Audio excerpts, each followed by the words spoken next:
Hello ನಮಸ್ಕಾರ ವೀಕ್ಷಕರೇ, ಜ್ಯೋತಿ ಬೆಳಗಾರ್ ಚಾನಲ್ಗೆ ಸ್ವಾಗತ. ಈ ದಿನ ನೋಡ್ರಿ ನಾನು ರಥಸಪ್ತಮಿ ಬರ್ತೈತಿ. ನೆಕ್ಸ್ಟ್ ಈ ಮಾಘ ಮಾಸದೊಳಗೆ ಬರುವಂಥ ರಥಸಪ್ತಮಿ ಯಾವಾಗ ಬರ್ತೈತಿ ಮತ್ತು ಅದರ ಸ್ವಲ್ಪ ಹಿನ್ನೆಲೆಯನ್ನು ಹೇಳ್ತೀನಿ ನೋಡ್ರಿ. ಈ ರಥಸಪ್ತಮಿ ಯಾವಾಗ ಬರ್ತೈತಿ ಅಂತಂದ್ರೆ ಇದು ಮಾಘ ಮಾಸದೊಳಗೆ ಬರ್ತೈತಿ, ಸಪ್ತಮಿ ತಿಥಿಯೊಳಗೆ.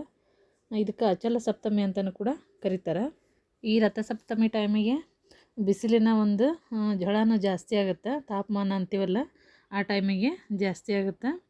ಇದೇನಪ್ಪ ಅಂತಂದ್ರೆ ಒಂದು ಸಕಾರಾತ್ಮಕ ಶಕ್ತಿಯ ಸಂಕೇತ ಅಂತಲೇ ಹೇಳ್ಬೋದು. ಈ ಸಕಲ ಚಟುವಟಿಕೆ ಎಲ್ಲ ನಡೆಯೋದೇನಪ್ಪ ಅಂತಂದ್ರೆ ಈ ಒಂದು ಗಾಳಿ ಸೂರ್ಯನ ಒಂದು ಬೆಳಕಿಂದ ಅಂತ ಹೇಳ್ಬೋದು. ಅಂದ್ರೆ ಆರೋಗ್ಯವಾಗಿರ್ತೀವಿ ನಾವು. ಇಲ್ಲ ಅಂತಂದ್ರೆ ನಮ್ಮ ಆರೋಗ್ಯ ಏನು ಚಲೋ ಇರೋಂಗಿಲ್ಲ.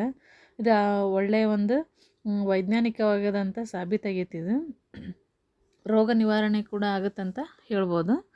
ನಮಗೆ ಈ ಭಾಳ ಇಂಪಾರ್ಟೆಂಟ್ ಅಲ್ಲ ಸೂರ್ಯನ ಬೆಳಕು. ವೈಜ್ಞಾನಿಕವಾಗಿ ಆಯ್ತು, ನಾವು ಈ ಪೂಜೆ ಪುನಸ್ಕಾರದೊಳಗೂ ಒಂದು ಸ್ಥಾನ ಕೊಟ್ಟಿವಿ ಸೂರ್ಯನಿಗೆ.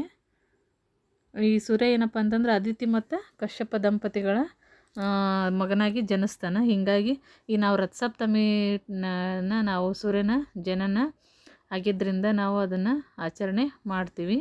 ಈ ರಥಸಪ್ತಮಿ ದಿವಸ ಅರ್ಘ್ಯ ಕೊಡ್ತಾರೆ ಮತ್ತು ಹಿಂಗೆ ಅದು ಭಾಳ ಚಲೋ ಅಂತ ಹೇಳ್ತಾರೆ.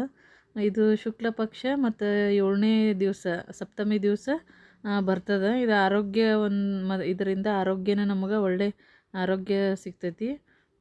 ನದಿ ಸ್ನಾನ ಮಾಡ್ತಾರೆ ಜಾಸ್ತಿ ಈ ಟೈಮಿಗೆ, ರಥಸಪ್ತಮಿ ಟೈಮಿಗೆ.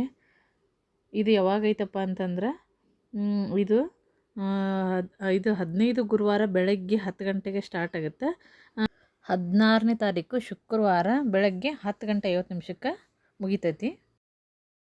50 ನಿಮಿಷಕ್ಕೆ ಇದು ಮುಗಿತೈತಿ. ಅಷ್ಟರೊಳಗೆ ನಾವು ಮಾಡ್ಬೇಕು. ಆಲ್ಮೋಸ್ಟ್ ನಾವೇನು ಮಾಡ್ತೀವಿ ರಥಸಪ್ತಮಿ ಅಂತಂದ್ರೆ ನಾವು ಬೆಳಗ್ಗೆನೇ ಆಚರಣೆ ಮಾಡೋದ್ರಿಂದ ಇದು ಗುರುವಾರ ಶುರು ಆಗುತ್ತೆ. 15ನೇ ತಾರೀಕು ಫೆಬ್ರವರಿ ಶುರು ಆಗುತ್ತೆ. 16 ಶುಕ್ರವಾರ ಮುಗಿತೈತಿ 8 ಗಂಟೆ ಬೆಳಗ್ಗೆ 8 ಗಂಟೆ 50 ನಿಮಿಷಕ್ಕೆ.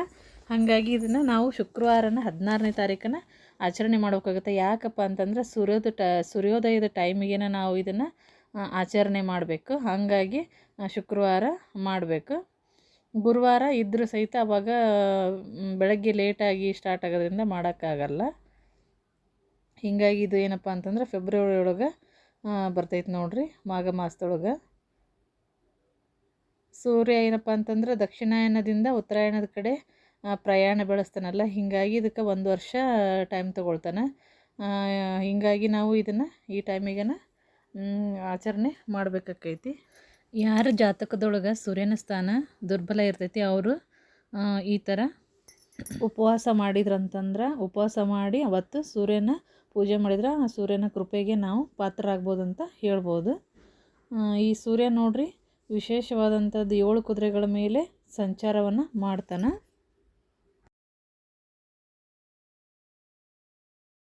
12 ಚಕ್ರಗಳ ಮತ್ತು 7 ವಾರ ಮತ್ತು 12 ರಾಶಿಗಳನ್ನು ಏನು ಮಾಡ್ತಾನಂತಂದ್ರೆ ಸುತ್ತಾನೆ, ಪ್ರತಿನಿಧಿಸ್ತಾನಂತ ಹೇಳ್ಬೋದು.